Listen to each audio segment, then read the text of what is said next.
that have happened in the Disney fan universe. So what do you say right now? We put 5 minutes up on the board, let everybody show up and get settled in. Then we'll begin with our news. So if you're watching this not live, just keep scrolling this way. Just keep scrolling until you see the countdown dissipate. And then you know we have started off with today's news. Let me get the countdown going. Let me do a couple of setup things and hopefully say hello to some folks that are going to jump in as we kick off our very first weekly episode of just going over everything that has happened throughout the week in the world of the Disneyland. Everything that it means to be a fan, all the fun that we like to have, talking about all the new. Let me just get the chat going here so I can talk to some folks. That is, if anybody shows up. There we go. There's my number one. Laura Jean, how you doing? Good to see you. David, what's up? Virgin, here to listen. I appreciate that. Excited to see some folks have popped up over there. Veronica, how you doing? Neens Corp, Diana, Karen, this is my wind up time. When Baby Yoda has made his 5-minute journey, we will get into this week's news, but I wanted to just give like a opening time for people to show up, get the alerts, get in there so we could just kind of hang out, and also not to be rude and get to say hello to everybody that's taking time out of their Friday to hang out and talk some Disneyland.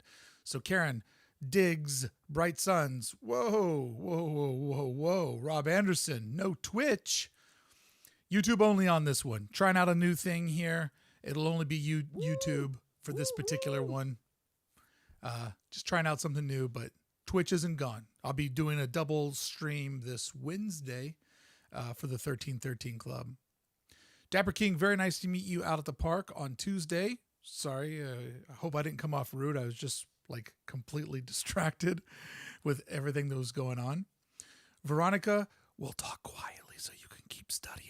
Okay, everybody, we have to be quiet because Veronica's studying while we're doing this. Let's see here. Breeze, well, how's it going, bud?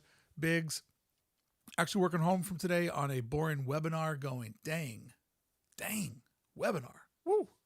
Yes, Rob, YouTube exclusive, although Twitch isn't gone.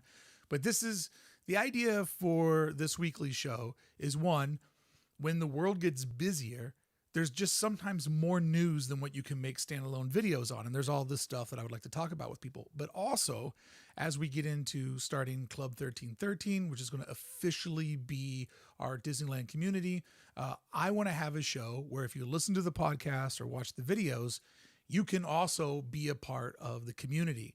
So after we do some test runs on these Fridays, eventually what will happen is some folks will be able to join me via Zoom. I will plug them into the YouTube video. And so therefore, when we're talking about a topic, my co-host for a topic or an entire episode may be different people that are members of 1313, as I'm truly trying to build a very two-dimensional community here where it's not just always me talking. I love meeting so many of you. You're hilarious. You have amazing Disneyland opinions of your own. And also, I feel like something that's missing in the Disneyland community is a strong like live stream. I feel like the ones I've watched before, I love the title. I love what they're supposed to talk about, but I feel like they never really get there or can't stay on focus. So I've got a couple of ideas that I want to work out over the next couple of weeks as I fine tune this to really try to make a weekly place, whether you catch us live or catch a replay on YouTube, or eventually catch the exclusive podcast version of this if you're a member of 1313, just sort of a way to feel like you're tied in to your buds in the Disneyland community and just talking about all the different things that are happening. So there's just a brief explanation of what I'm hoping to accomplish here. Oh, Gina Duck, thank you for the super chat. I appreciate that. Ethan says, shout out to my fiance, Jessica. We love your videos, Bricky. Well, thank you very much. And I have to say, if your fiance loves the videos, you're making an excellent decision in marrying her. Timmy Five Toes, what's up, bud? How you doing? Let me see. Can I get rid of that noise? Nope, still going to come through. All right, well, that ping is literally a ping that I have set up. There's like a half a dozen different Disney news websites. And every time you hear that ping that goes off, that means that one of the websites I follow has updated. And I literally just love consuming all Disney news that I can, but it makes me even happier when it's news about Disneyland, because that's the part of the corporation that I absolutely love the most. Okay, so here's what we're going to do. It looks like we are getting ready to hit the 13th hour, which is the 13th hour of the day. And we're getting ready to get into our news. Just wanted to do a little 5-minute refresh so everybody here could come in and I could say hi to you. So let's get going into our first topic that we're going to talk about today. And by the way, the reason why I'm calling this the 13th hour is the 13th hour is this phrase that if you ever heard a clock reach the 13th hour, everything before should be questioned because there shouldn't be a 13th chime. And I thought that was such a great name for an end of the week look back at everything that's happened in the Disneyland universe, talking about it with your buds, and also a perfect tie-in to Club 1313. And if you don't know what the 1313 stands for, what are you doing here? All right, let's get started here. A couple more last hellos, and then we're jumping in. The cats find the ping very interesting. Well, I'm here to entertain your cat. Tragic Sandwich says, hey, happy to catch a live. Bricky, you're the most original theme park voice. I sincerely appreciate that. And Dapper King says, they say now Snow White Adventures Campus are going to reopen this summer. That might be crazy. What if Disney gave everyone a little hint when Disneyland was going to reopen? They have to right now think that they're going to be open by summer. And we're going to get into talking about a couple of those attractions right now. Tony Mac, what's up? Let's get started with our first topic. Now, just to be clear, to keep this like a nice conversation, when I have a topic up on the board, that will be the only thing that I will respond to in the chat. I won't be saying hi to folks or giving shout outs. Like, it's just a way to keep it a real conversation so we can get somewhere, so we can get to some detail. So the first thing that I thought would be interesting to talk about from a couple of different angles. One of the websites that I love following along with is the OC Register. Brady McDonald over at the OC Register does a really good job of putting up a little bit of Disneyland news every single day.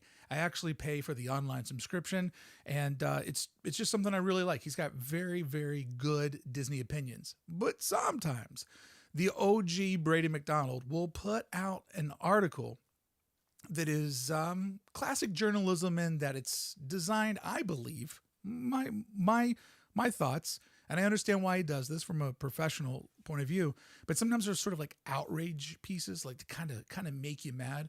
So in this new article that went out, absolutely, Tony Mac, the OC Register is a really great way to keep updated with everything that's happening over at Disneyland.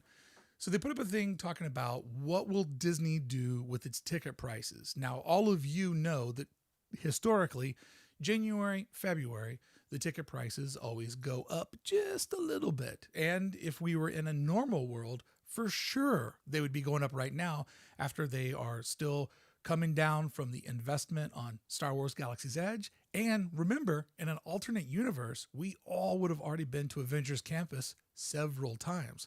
So there would have for sure been a ticket price upgrade this January, February. And I don't discourage that. Disney is a business. They're in this all to make money. They have a beautiful product that makes many of us happy. They're entitled to make as much money as possible.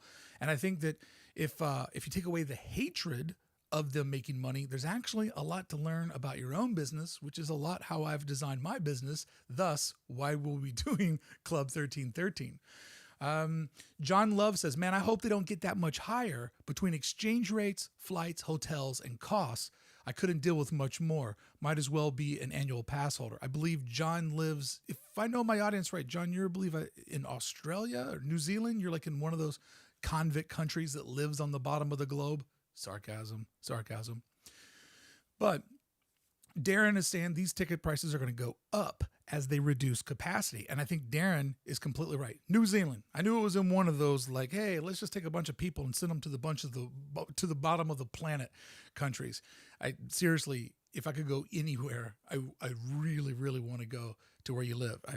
It seems to be an amazing spot to be. But I get what you're saying, John. You're coming in from New Zealand.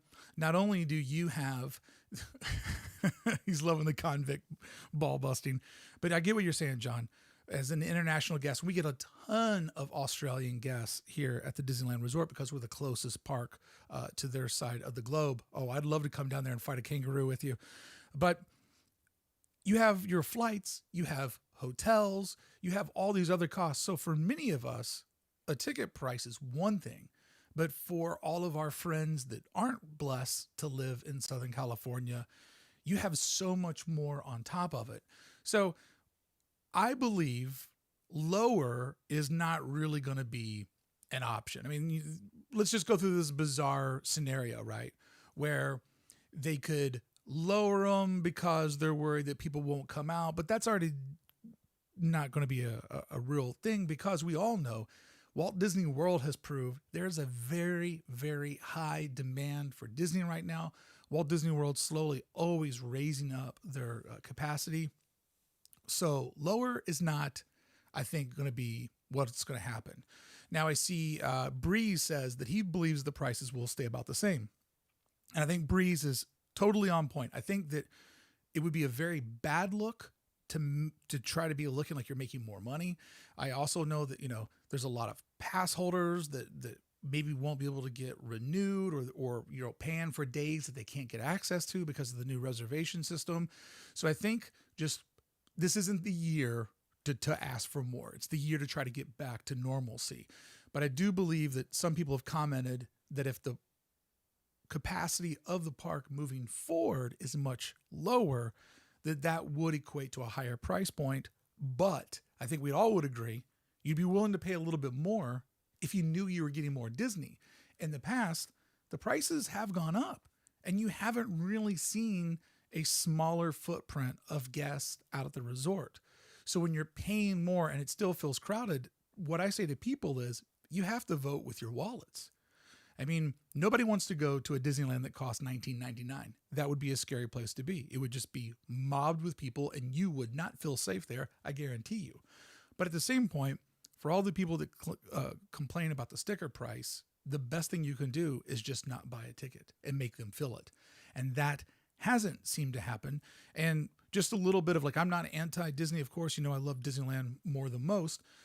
But if for whatever reason these get canceled and you lose your annual pass and you still want to go to the resort, you just have to swear an oath to yourself. And this will be a hard one for me to swear. But my current pass price is $1,400. Let's say that the new ticket price is $200 to make it easy. Well, at $200 a ticket, if I were to go 7 times, I gave Disney $1,400 for 7 visits, when $1,400 typically would buy me over 50 visits a year because I go once a week. So if that were to happen, I would have to say I can only go 6 times. I'm going to go once every other month. It would kill me. It would crush the YouTube channel that's growing so nicely. Thank you for being here. But I would have to say I can't give them more if they're giving me less. So just a little customer observation there. Let's see here. A lot of you are saying I don't see prices changing at least for next year. Tony Mack says 5-day park hopper at Disneyland Hotel a couple years ago was $5,000. Wow. Gina is an AP holder from Arizona and wondering what's going to happen. I mean, this is something that we're going to be talking about weekly. I do a standalone video series where I talk about annual pass news as it happens, but I'm sure this will be a topic that comes up over here for a while. Sweep Spot Podcast. What's up, boys? So excited to be a part of your big episode. They will raise prices within the first 6 to 8 months after they open, I believe. I don't think you're wrong, Sweep Spot, but I think that will be frowned upon and will be a very bold move to look like they're jockeying. But then on the other hand, from a non-biased business perspective, they have taken a hell of a hit. There's no doubt in all of our minds. We are going to make it 1 year closed. We are easily not going to be in the park March 13th. It's just not happening. And I'm thinking, I have nothing to base this off of, but just my thought process is the pace that we're going at. Right now, we're lucky if we get in somewhere around July 17th for the 66th anniversary. I also have the theory there's a strong possibility that not one guest will step into the resort for the 65th year. That blows my mind. Not what I want to focus on. But what I'm talking about here is that I think that the ticket prices will still stay the same. I don't think they'll go higher. Some people are saying maybe 6 to 8 months. One could argue that they have that right due to being closed down. But where I think that this is an interesting conversation is the tickets are going to go up over time. It's just the way that the world works. And where I think that this article is sort of misleading, and one of the things I want to do on this weekly talk show is talk a lot about other Disney content and sort of give you my perspective as somebody who creates content for a living, sort of what I've learned from doing this and what I've learned watching others that do this. This post is kind of meant, I think, to scare you over in the OC Register, because they talk about if the ticket prices have increased over the years, where will they be in the future?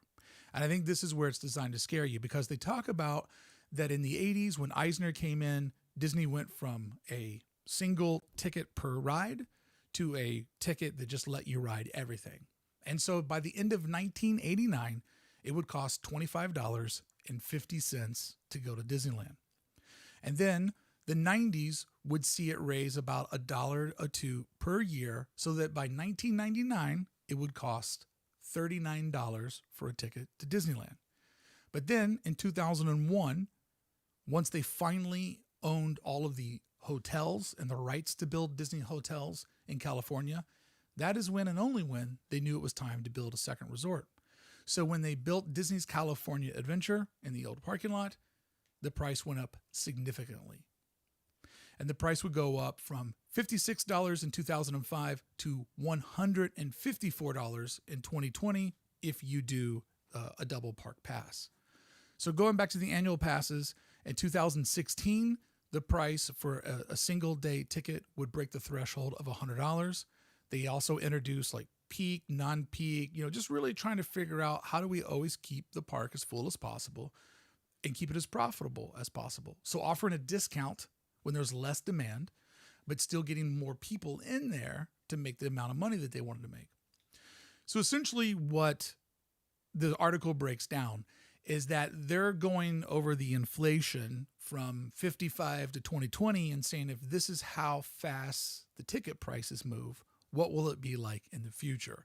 So I've got a couple of problems with this. But anyways, they say, if the ticket price continues to go up $10 to $12 per year at the 70th anniversary in 2025, be here before you know it, folks, that a top tier ticket would surpass $200 for one visit.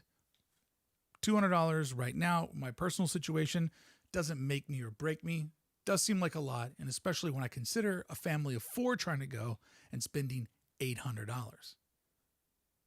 That's a generous amount of money to give up. But then they go forward and say, at that rate, by 2030, for the 75th anniversary, the price would cost just under $300. And then they keep playing this game, saying 5 years later, the price would be around $400. 2040, the price would be around the mid 500s. And then from there on, they're saying $40 a year, so that at the 95th anniversary of Disneyland in the year 2050, it would cost you $1,000 a day. And then they go into the next 5 years saying that then the inflation would be $80 a year, so that by the 100th anniversary, 2055, please just let me live to see the 100th anniversary of Disneyland, the price would end up being $1,500 for a day's ticket. Now, I think this is a little bit of like shock media, right? And what I want, I'm still there, Scott. I love you. But this is what I'm saying. This is what I'm saying about the $1,500 ticket and why this shouldn't be something that makes you scared. Because right now, you've been able to make it out to Disneyland when the ticket price is give or take $100 to $150, right? And you've been able to afford that. It hasn't always been easy, but this is a luxury. It's not a necessity. You've been able to fit it into your budget, and you go on the days that you can afford to go, how many times you can afford to be there. You buy a pass based on your annual salary, the money that you have, and you go during the Southern California Select days, or you go Signature Plus days, $365 a year. If you got a lot of money, you're a member of Club 33, If you got a little less, but a little bit more, you're in signature. What is it? The ticket that gets you to both parks. So essentially, everybody buys in where they can afford to. But why I tell you not to worry and get flipped out about $1,500 is because if you went up to a gentleman or a lady your age in 1955, when they were paying $1 to get in, and just said, hey, you know what? By 2021, this place is going to cost $100 to get into, $150 to get into. They would have said, oh, how will I do that? That's 150 times more than what I'm paying right now. So it's just like when you were a kid and you looked at your older cousin or older brother's math or science book, and you're like in first grade and they're a senior in high school, and you go, there's no way I'll ever understand algebra. I'll never understand it. I barely just know how to do my times tables. But then when you got to be a senior in high school, you realize your cousin was not that bright because you were in calculus or like an advanced version of algebra, right? Like these things we grow toward.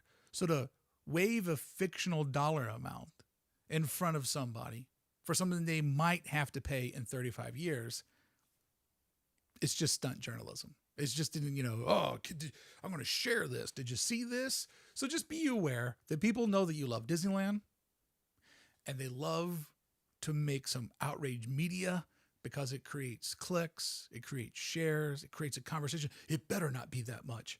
When you complain about a video, it's just as good or even better than actually complimenting it. Because complaints bring in other complaints, and the algorithm only sees this is something that's creating a conversation. So although I love the OC Register, and although I am a digital subscriber and read it every day, every now and again, Brady drops one of these and I go, I hope not to make content like that. So hopefully that makes sense. And if you read that article, it didn't freak you out. Tony Mendez says, still not as bad as my Walt Disney World AP, which I bought for $1,400 in January and only used it once. Wah, wah. So that's funny. Veronica says, my kids miss Disneyland so much. Well, we're all missing it, not just your kids. Tell those children they're not that special because we're all missing it just as much. And dare I say, because we have more visits, we might miss more than your children. Maybe that'll work with them. I don't know. Okay. So question for you guys. Is there a price point for you that is too much? Like, could they price you out? Just a real quick, informal little, my annual pass is $1,400. Like, there is some wiggle room on what I would pay to go more, but I definitely have a hard line in the sand where I'd be like, that's insane. That Gary says no price, too much at this point. You know what, Gary? It is a hard time to talk about how much is too much because I would pay 5 G's to walk in the gate today. See, Karen is following along with me. Minimum wage in 55 was $1. Now it's around $15. What will it be in 2055? Exactly, Karen. You're looking at it the exact right way, Karen. Like, we can't get bent out of shape about what our future mortgage would be. I mean, I'm assuming everyone right now is probably making a car payment or a mortgage or a rent payment that you could have never even imagined affording when you were 16, 18, 21, and you first moved out. Like, life just has a way of taking you down the river and getting to where you need to go. Federal says, I can't imagine being priced out. It'd just be a few extra years between trips. So it seems like a lot of you are on the similar page. So now that we've this is something that I wouldn't necessarily want to make a whole standalone video about because it's boring talking about all that math and numbers, but it is something I wanted to discuss. And most importantly, the part that I wanted to discuss was just sort of like when you read an article like that, don't let it upset you. Drew says the frequency would just be less the higher the price gets. And Drew, you're absolutely correct. That's what you have to do. If the prices get too high, you have to pace out and realize where your threshold is and where you can go. John says, because it's a big vacation for me, I just save for longer and make it happen. And he says he needs this. I understand. Veronica says, I used to go to Disney without my kids. Shh, don't tell them. Oh, Veronica, we all know that those were the great years. Veronica's awesome. Melissa says, if I realistically could not afford it with what I make, hold on, let me start over here. If I realistically could not afford it with what I make, then certainly I would give a lot to Disney, but still need to survive, unfortunately. It's never been to the point where I can't do it, though. And that's the thing, Melissa. I think that they're trying to always sort of hit that threshold of what will people pay? And it has to hurt a little bit. Like the $10 for parking at the Disneyland Resort during the pandemic is the perfect solution to, they had too many people showing up. They have to keep very specific numbers of who's allowed into the resort. And the $10 for parking was just a tipping point to keep some people away. And on the flip-flop, allow them to make a few $1,000s a day to cover their costs. And, you know, they're not exactly rolling in the dough right now. Gary says that realistically, it would reduce my frequency and I would probably not have an AP, but also prices to fly from Alaska might get worse. That's a long haul, my friend. You're barely an American living in Alaska. Tragic Sandwich says business makes sense, but changing with the times is something we're all going to work on. Disney will be less accessible to lower income kids with higher ticks. I feel like that's not too magical, not trying to be a wet blanket. No, you're totally right though, Tragic Sandwich. Like, it is unfortunate that there are children, youth, that mom and dad just can't make this happen. And I always try to think, like, I wish there was a way to get connected with kids that need the Disney magic. But then, you know, whenever you donate money or give stuff away, there's just like a whole level of scumbaggery that comes along with that. So interesting to see. Darren says our family had APs for 4 straight years, but dropped it after doing that for a family of 4. Yeah, that's a lot of money, Darren. Now that we are nearly empty nesters, that equation will change again for us. I love that. Get the kids out of the house, Darren, and get those APs going again, and then tag your kids. Hey, mom and dad are ripping Big Thunder Mountain. Wish you were here. Have fun in college, dork. Oh, man. Federal says, I've done 2 secret one-day trips to Disneyland that no one knows about except all of you.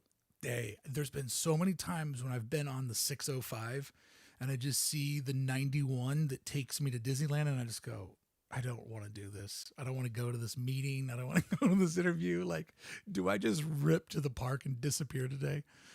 Oh, man. Okay, here we go. I'm going to move us up into our next topic, which should be a fun one. So while the park has been closed, progress has been made on a couple of big projects that were already paid for, already budgeted out. Many of you probably saw that they released some details of Snow White's Enchanted Wish. This was something I couldn't make a video about because I don't know, quite honestly, I didn't have enough footage or enough to really compare and contrast. So I just let this one slip between my fingers. But I would love to know from all of you, what's your decision on this? You've now probably seen the photos, seen the little walkthrough video that Disney did over on their website. Are you cool with Enchanted Wish? Or are you scary adventure ride or die? Would love to know. Would love to know what your opinion on this is. While I'm waiting to see some opinions come in on the chat, Christopher Moreno says, hates the name. The Enchanted Wish, scary adventure is like pretty hardcore for a name, right? Pretty hardcore. Tony says it should have been called Snow White's Abrupt Adventure. And see, Tony just hit the nail on the head there. Because I believe that for somebody that didn't grow up out here, that didn't have like childhood memories of riding on the Snow White Scary Adventure, the first time I rode it as an adult, I was like, what just happened?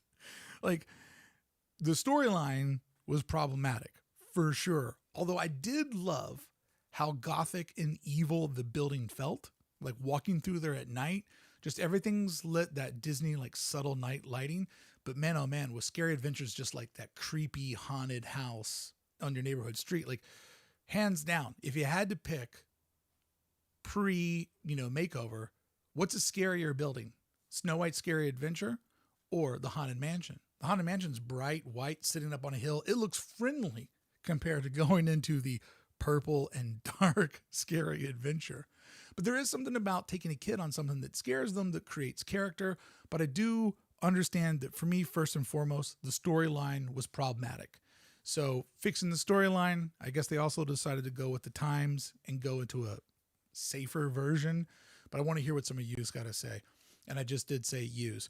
Tragic Sandwich says scary adventure, ride or die, using an emoji. I love it. Scott says, I just hope the new Snow White drags a few people out of the insane Peter Pan line. Look at Scott already plotting how to get quicker ride times for a park that's not open. Scott, I love you. Ross says, first live stream I'm watching of 2021. Well, hey, good to see you here, bud. Emily says, I'm excited to see what they do for the end, but don't like the new dress for Snow White. Emily, I didn't even notice there was a new dress. So there's somebody who's got an eye on fashion. I love it. Veronica says, sugar-coated story. I love the OG Snow White. Now, Veronica, I do have to say, when you say the OG, you know, the Scary Adventure was actually the second version of this. The original one that opened up in 55 got just completely gutted out. So when you say OG, I'm assuming that you're talking about the Empire Strikes Back version, the middle one there. Drew says, I think the new technology was needed, but I love the old ride. Drew, I agree with you.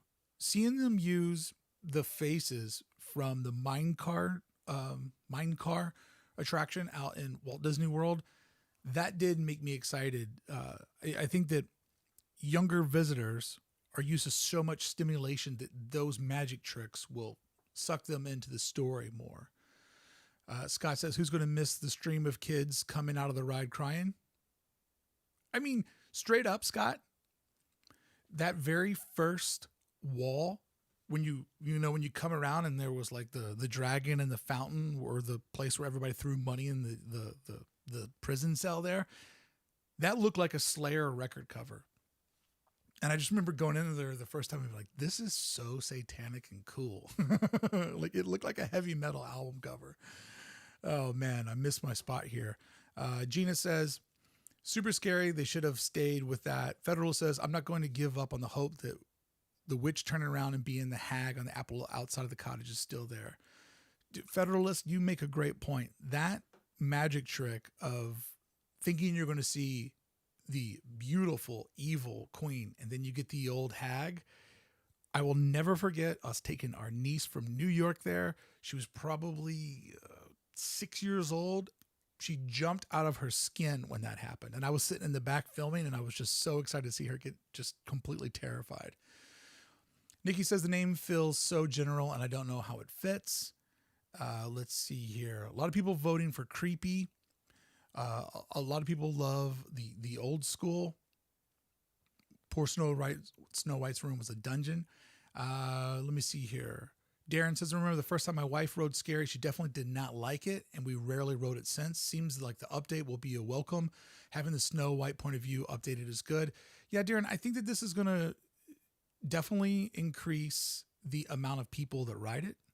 I think that this is going to make a lot of people flock over there, and I think the updated story and new technology is going to serve it well, because I understand being a Disneyland purist, but you have to admit, Alice in Wonderland, the improvements that they did on that with the digital image mapping was just phenomenal. Like, really, really, really cool stuff. Loved it. Loved that so much. So very, very excited to just see things progressing and see things were going.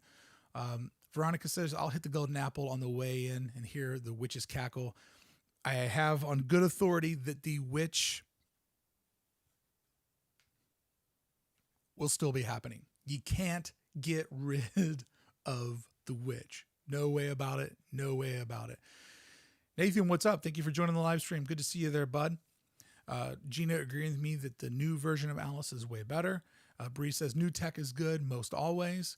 So it seems like a lot of us are looking forward to the tech. A lot of us seem to agree that the storyline was problematic. I think there's just a little bit of a pride in it being like kind of scary and character making and tough, versus Enchanted Wish seems pretty light and sort of apologetic. I do know possibly I'd have to see it at night, because that's really when Disneyland and Fantasyland shines. The Hansel and Gretel sort of like gumdrop paint job, it looks a little bright for me. But as we've seen over the last couple of years, especially with the new paint job on Sleeping Beauty's castle, they seem to be going for more bright, intense colors with more contrast. And also something they've been doing, which I'm a big fan of, is painting in the actual gradients. Because, you know, typically the castle was always painted very, very light, because in the world of art, the further something away is from the human eye, it is very light blue. So when you go outside today, just look at the trees or the skyline, you'll notice the further something away from you is, the more it has like a bluish gray hue cast over it. So the castle was originally always done in really light colors, so that when you stood at the head of Main Street and looked down, it would make your brain think that it's much further than what it is, which would also make your brain think that it's much taller than what it is. So now that they're going with these high contrast color schemes, they're actually hand painting in gradients. So if you look at Sleeping Beauty's castle, you'll notice that one of the pink situations, or blue, it's actually darker on the bottom than it is at the top. So they're using that gradient. So when you're far back, your eye will see that as dark at the bottom, light at the top, which will then give you like a mental, you know, mathematic that your brain does all the time without you thinking, that it's taller and back further. So it's going to be interesting to see with this new, like, way brighter color scheme. Does the building feel smaller? Does it feel more approachable? And also, what is the nighttime lighting package on it? For me, getting to see the top, you know, 20% of Avengers Campus lit up with the blue lighting when we were first able to go into that area when DCA reopened during the pandemic, it finally looked like the comp art, right? Because all the comp art has a very nice blue hue that's cast over it, and seeing it lit up at night really sold me on Avengers Campus. Let's see here. Some more comments rolled in, and then we're going to move on to our next topic that I have for you. Christopher says, Enchanted Adventure would have been better than Wish. Federal says, I hope they retro add a little bit more agency for Snow White into the story. Ross says, don't mind me, I'm going to take a quick look to see if I can find the OG Snow White ride point of view anywhere. I'll be back. Ross, it doesn't actually, I don't think that exists, but I actually, when I was first trying to get the YouTube channel going, I did do a breakdown on the original Snow White, where I found the map of it and I found images of it. So I take you, like, you know, you went down a hallway, this happened, that happened. Not saying it's my best video, but I did do that. So over on my channel, I have, because I could not find an old POV. POV is really like sort of a modern way of thinking of capturing content. Veronica says, I liked enchantment in Big Thunder with the enhancement in Big Thunder with the TNT explosion in the mine tunnel. So cool. Yeah, I love that scene so much. Snow White's Magical Mushroom Adventures. All right. Pab B is working on a whole mashup. And Melissa says, the name didn't make sense to me at first, but now I'm realizing it pairs with her song in the Wishing Well. Don't hate it as much now. Melissa, I think you just nailed it. For us hardcore Disney fans, if a name or if a detail is part of a much bigger story or meaning, then you can always justify it, because that's what we love about the park, how everything, the more you pull on that thread, the more that you always find.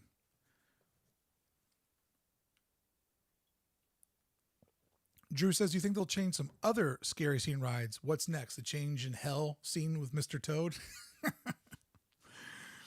Mr. Toad. Question for you guys. Impromptu question. Just a yes or no in the chat. Would love to see this. I got to find a way where we can do live polls. Quick question. Toad, Mr. Toad's Wild Ride. Do you believe that would be at the Disneyland Resort for the 100th anniversary when tickets only cost $1,500? Tony Mendez always cracking in. Toad deserves its own land. Toadland would be wild. All right. While I'm waiting to see you, some of you say that you think it'll be there. Looks like it's a mixed bag right now. It looks like it's about 50-50 of people thinking that it will be there at 100. Some people saying no. It's an interesting debate. It's definitely one that everybody could kind of see it going either way. Big says, I hope it stays, but I don't see it hitting that milestone. Andrew says 100 years going to go with a no. So it'll be interesting. Oh, look at this. This is a hot debate. It had better be. Pad B wins. It had better be. Otherwise, no $1,500 for me. I love that we're already like now just going with that it's a $1,500 ticket in 2055. All right. Next thing that I wanted to talk about with you folks today, and by the way, I'm having so much fun doing this. I hope you're having fun as well. And I love that we're actually getting through the topics and staying on topic. So big shout out to everybody over in the chat being my partner today and doing this with me. I appreciate it. And Disney Diva, I appreciate you just jumping in to say hi and voting no, that it won't be there. Okay, my question for you is this. What's the next best ride? So we know Web Slingers is ready to rip. Now, will Marvel's Avenger Campus be open when DCA reopens? I don't think so. I think that DCA, Disneyland, will open in whatever order it opens, and there'll be like a 90-day, 100-day like lag, and then they'll finally open up Avengers Campus. But my question for you is we know for sure at some point when the park reopens, we're going to get Web Slingers. Most definitely, hopefully, possibly 2021. But then we know a year or so later, we're going to get Mickey and Minnie's Runaway Railway over in Disneyland as an extension of Toontown, sort of forever giving Toontown, I think, a very strong footprint on not being on the chopping block. So my question for you guys is this. Which one are you most excited about? Is Web Slingers something you're more excited about, or is it Mickey's Runaway Railway? I hardcore have an opinion on this, but I would love to know what you think. And JT says 90 viewers, but only 33 likes. Come on, folks. And I happen to appreciate JT's rooting for the home team there. Tony says Runaway Railway. I have super low expectations for Web Slingers. I've heard Web Slingers is awesome. Just saying that. Christopher says Runaway Railway. Pab's going with Mickey's Runway. Oh my God. Runaway Railway is running away with it. Everybody's going with it. Drew says, I say Runaway Railway because we know a lot about the ride, but Web Slingers could really surprise us. You never know. Andrew's going with Web Slingers. That's the first vote we saw for Web Slingers. So I have to agree with all of you that I do believe that Mickey and Minnie is the one that I'm looking forward to the most because one, the IP is Mickey Mouse, and that's huge. You know, finally they feel like they have the technology and the means to tell like a really great story about Mickey Mouse, but also it's a dark ride, and it's a dark ride set into a cartoon. It's like everything that they attempted to do in 1955, but with 2020 technology and muscle behind it. So I'm really, really excited about it. And also it'll be nice to have like another big attraction in that back corner of the park, because a lot of times for us that are childless, there's just not a reason to go into Toontown. So this will be a nice reason to feel like almost there's a purpose for you to go to a whole land that many of us never set foot in or you know, don't set in foot in too often. And in fact, you would be surprised how many people I've gone to the resort with that had never been to Toontown, and they'd been there a couple of times. They didn't even know that it existed. So it'll be nice to have something back in that corner. Let's see here. Melissa says, I've done Mickey and Minnie in Florida. It's really incredible. It's nonstop giggles and happiness. Oh, I'm so excited for you, Melissa, that you got to squeeze it in right before the world came to an end. Melissa, you got to do Mickey and Minnie in Walt Disney World. Some of us got to ride Rise of the Resistance. Like if you got to get one of those attractions in before the shutdown, you're just like, okay. At least I got this taken care of before it all happened. Scott, I didn't know. Scott says, good point. Maybe people will also realize Roger Rabbit is there too. And I'm saying to Scott and everybody else, I will be honest to admit I had been to Disneyland a solid 50 times. And I didn't know Roger Rabbit was there. Just didn't know. It's like you go in, it's around the bend. There's that fountain in there. It has a low key sign. Like I literally had no idea that it existed over there. Not at all. Not at all. Big says, I hope they refresh the paint in Toontown before they open up. Oh, they will for sure refresh the paint because the mountain range is gone right now. So they have to put the mountain range back on. They have to repaint it. So yeah, they will, once that all gets adjusted in, Toontown will look slick. So slick, but when it reopens. Oh yeah, Biggs. It's insane right now. The size of Mickey and Minnie's Runaway Railway, when you look at it from the highway, which I've stopped and done several times, or just kind of let my car drive me by, but look at that thing. It's going to be a significant update. Gina says, Roger Rabbit always has such a long wait time. We always skip it. And Gina, the thing about Roger Rabbit is that the line is inside the building. So you always walk up and go, hey, there's nobody standing here at the door. And then you foolishly go in and you're like, oh my God, what did I just step into? The building is giant. I'm sure new mountains or something is in store. Yeah, Scott, I would almost be curious to see if they go mountains and like a row of more buildings and then mountains. Maybe they switch Toontown to look like it's more in a metropolis, like urban setting. Like I'll be fascinated to see what they do there. Federalist says, pro tip, Roger Rabbit goes down so often that fast passes for it often become unrestricted. Interesting. Did not know that. Not exactly one of my favorite attractions. So there we go. I think that only our good friend Andrew was the one person that voted for web slingers. I will be so curious when this has happened in the future and you've rode web slingers and you've rode Mickey and Minnie's Runway. How many of us, or any of us, will we change our minds? Something to think about in the future. Gio the Leo says he's new here, or they say they're new here. Welcome to our test of our new weekly talking about Disneyland news live stream in a time when there's no Disneyland news. What a bold move on my part. All right. This past week over on the podcast, Disneyland for Designers, on our 48th episode, I sort of did a solo episode.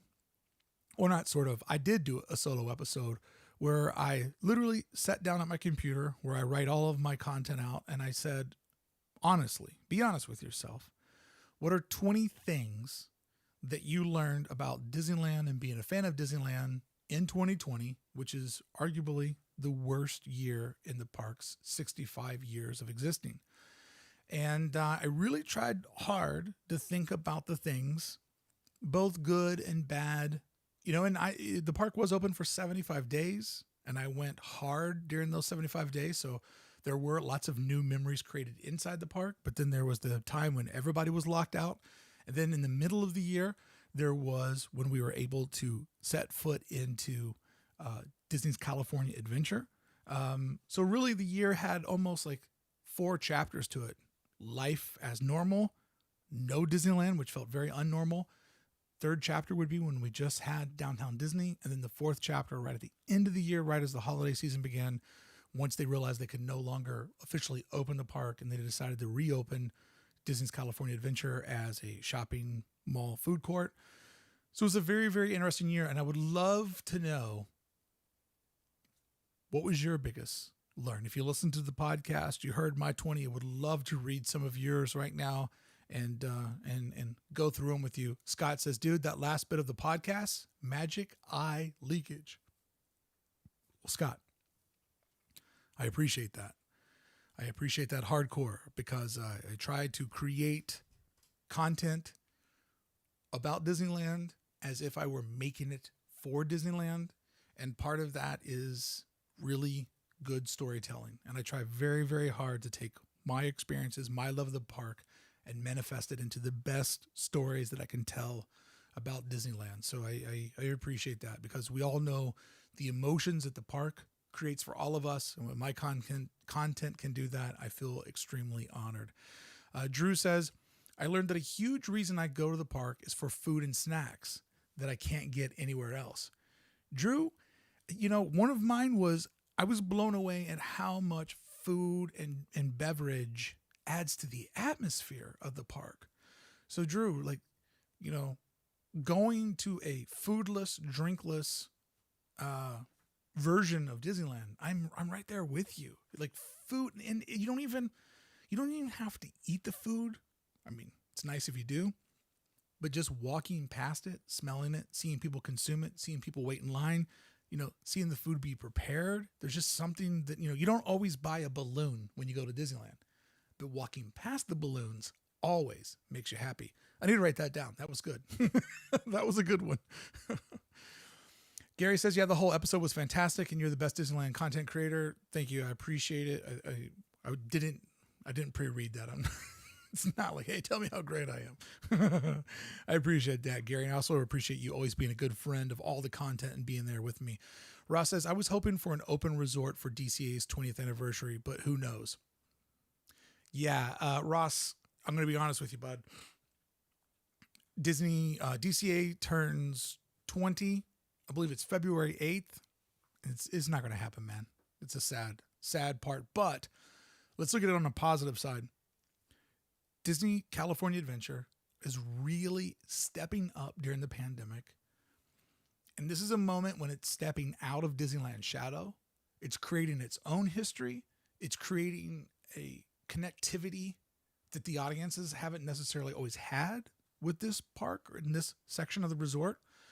So in a really bizarre way, I think that this is an important chapter, very important chapter in the DCA story.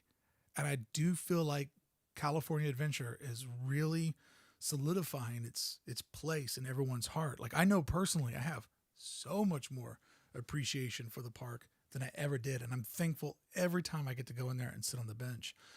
Melissa says, whoa, I lost my spot there. Melissa says, Disney love is real and alive amongst fans and cast members. Also, cast members are absolute angels. Melissa, you are not lying there. That was definitely one of the things I had in my top 20 is that I'd always appreciated the Disneyland cast members, but now I have just a huge admiration for them. So if you're live with us now and you're a cast member or you check this out at a later time, thank you for your service. You guys truly are the MVPs of the resort, and I don't think you get your proper thanks enough. So thank you for all that you do. And I'm not a stranger to going to City Hall and telling somebody you did a great job. Let's see here. Angelia says Darren is right. Universal is creeping way past Disney. Oh, I didn't even know that. I didn't see Darren's comment about Universal. Not a Universal person, never really been there. So that's just apples and oranges to me. Disney Diva says, so true. I would love a Dole Whip right now for sure. Oh man. If I could get anything right now, I would rip. I think I want beignets. In this particular moment, I want beignets. Ask me in 10 minutes, it'll be a different snack. Darren says, just got back from a masked up Magic Kingdom in the Walt Disney World. The ambiance in Disneyland is so much better than Magic Kingdom. Miss going there so much. Yeah, there is something very, very special about Disneyland. It's just like, it's the sacred park. Kristen says, I learned the part of the magic in the past was knowing others were at the park and I could be happy for them and hopefully my next trip. You make up you make a great point, Kristen, that there was just something about knowing that it was happening, right? Like you may not have been there, but somebody else was. And I was laughing. I think I was talking about this with Philander, that even when you weren't at the park, you would sometimes just like open up your phone and just go to the app and just look at wait times. Like I remember specifically flying home from New York City, flying back to California, and I was at the gate and I just was looking at wait times, just like, oh, I wonder what the holiday season's looking like back home at Disneyland. Like I just love doing that so much. Dick says, I realized that Disneyland Christmas is completely worth it. Extra lights, decorations, music, traditions. I'm in the industry that doesn't allow vacation during the holidays, but I will find a way. Yeah, you can't beat Disneyland Christmas. No doubt about that. Bree says, I've learned that it's something that I get way too excited about when we can kind of plan over a few months and to get to share as a family. Breeze, you bring up an excellent point of just having your next Disney trip scheduled. Just lets it percolate in the back of your brain, right? Like, oh, 3 weeks or 3 months, 3 days, 3 hours. Like I love that feeling. Karen says, I learned that Disney needs to improve downtown Disney with more to do. Yeah, Karen, it's interesting going to downtown Disney because after the excitement sort of wears off and now that you can't drink, look at that cup, you can't drink or eat, there isn't a lot to do. And it would be hard to think about what they could offer during a pandemic that would be like, what are they going to do? Put a drive-in movie theater in? You know, it'd be hard to think about what technically could they offer during this time that would still be accessible to guests, because inside the gates of the two parks, they do have so much entertainment. So I definitely hear what you're saying. I just don't know what the creative workaround on that one is, Karen. Gina says, my favorite place on earth, sitting at the tasting terrace in DCA. That's a good spot, Gina. You're hardcore. That's a good spot. I miss it, and I appreciate your Disney love. Well, thank you very much. It's nice to share it with all of you. Nikki says, I learned how important just the atmosphere is for me. Don't really need the food, rides, or anything else. I definitely took that part for granted before the shutdown. I agree with you. Angela says, I care 10% about California Adventure.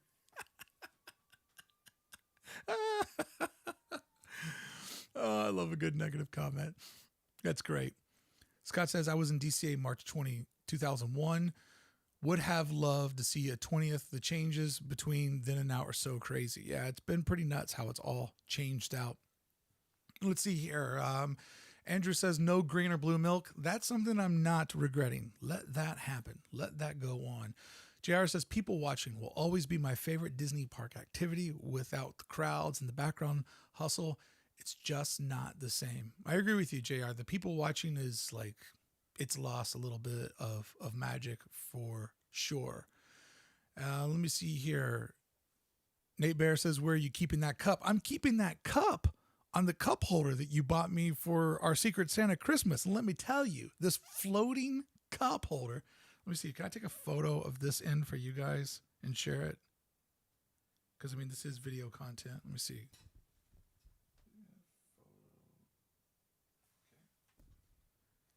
We did a Secret Santa, and I got this, you get the green screen's kind of messing up, but I have this floating cup holder. Let me see, can I have this floating cup holder that's just floating right here. It doesn't look very good, but tell you, it's amazing. I love it. Thanks, bud. And now I'm never going to knock over another Starbucks while I'm recording, which has happened several times. All right. Ross says, I learned the love first where Disney goes beyond the closed gates. Ross, absolutely. Same thing. I mean, just being there, not even actually being in the park, you can feel the love, but also like in your imagination and watching content, watching YouTube. I mean, I've just really, really enjoyed all the YouTubers that have been keeping it alive out in Florida. Angela says, I've been to Disney World over a month's worth. Shanghai, Hong Kong, and Paris. Ours is the best. Nice. What a world traveler there. JR says, I have reservations for Walt Disney World in February. Not even sure if I'll use them, but it feels good to plan. Yeah, it just feels good to have one in the books, right? All right. And Francis says, hi, it's Ricky Hernandez. How are you today? From your, I don't know, Ricky Hernandez. Just trying to say the name. What's up, Ricky Hernandez? All right. Awesome to see so many things that you guys are missing. It feels like a lot of us are on the same sort of point. Gary says he misses the music and atmosphere and sense of community. Sense of community was the biggest one for me. Really, really missed that. And then to wrap up today, AS says, please allow me to buy the number 13th at Starbucks 2021 for you, bud. You have got it. Nobody had claimed the 13th Starbucks, and I was so surprised that hadn't happened. Thank you, AS, for the generous super chat as always. Okay. Last question for you today as we're wrapping up our first hour of doing this. I hope you guys enjoyed this.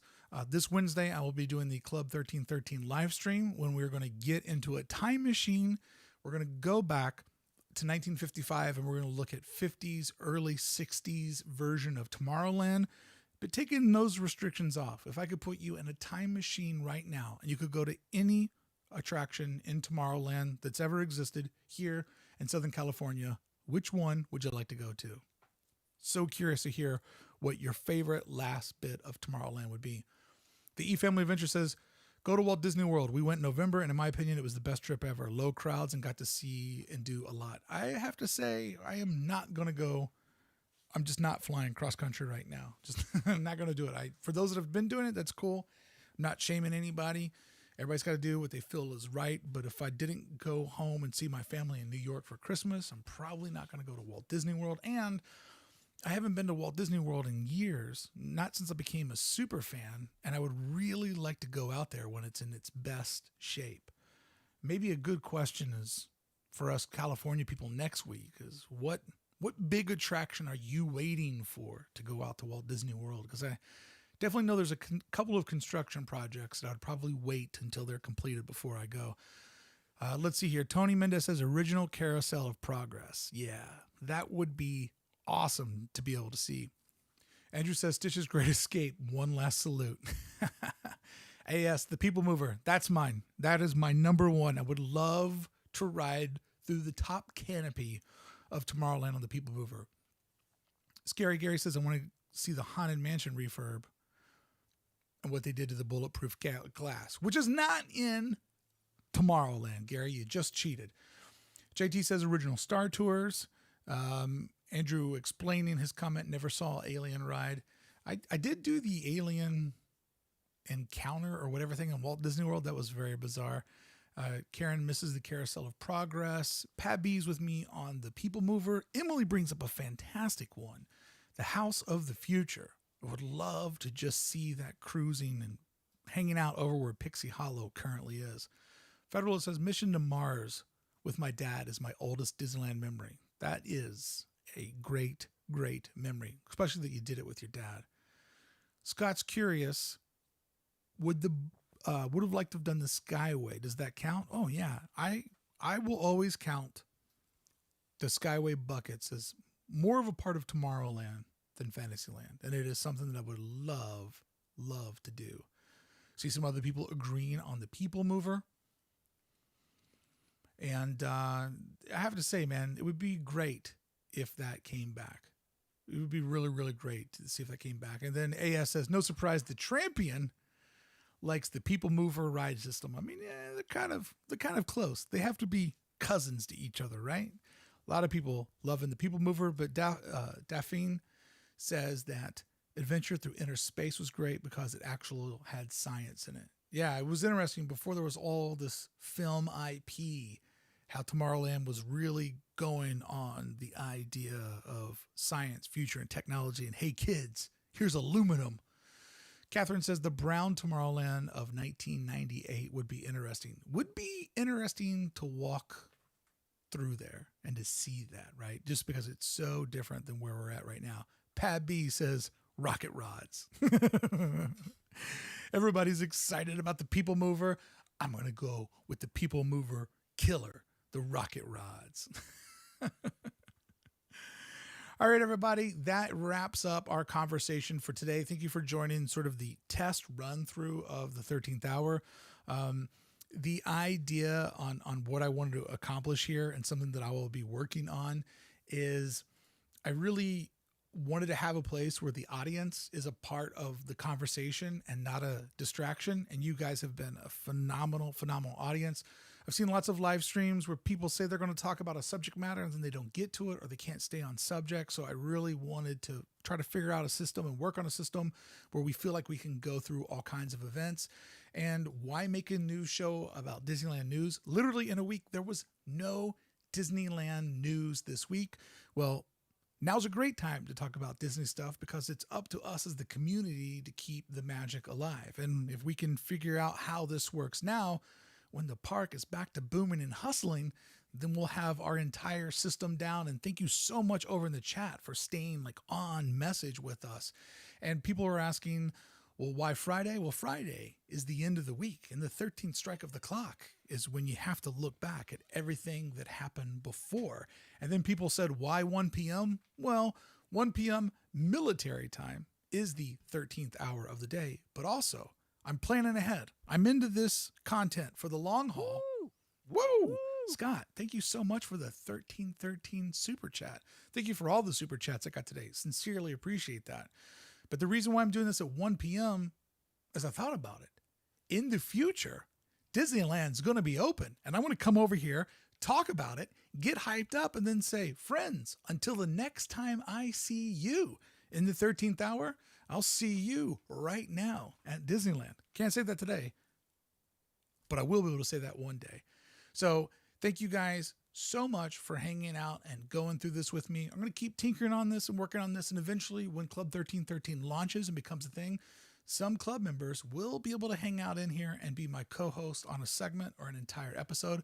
I'm just going to zoom you right into that little TV there where you can give your opinion and we can talk and hang out. And also I will make a podcast version of this available for my Club 1313 members. So you can listen to this on the go or while you're driving the car or walking the dog. So, hey, everybody who showed up, thank you so much for being here. And I'll see you back on the channel Monday with more Disneyland news, but I'll see you back here next Friday with our second version of the 13th hour. Thank you so much. I really sincerely appreciate you coming here and supporting this today.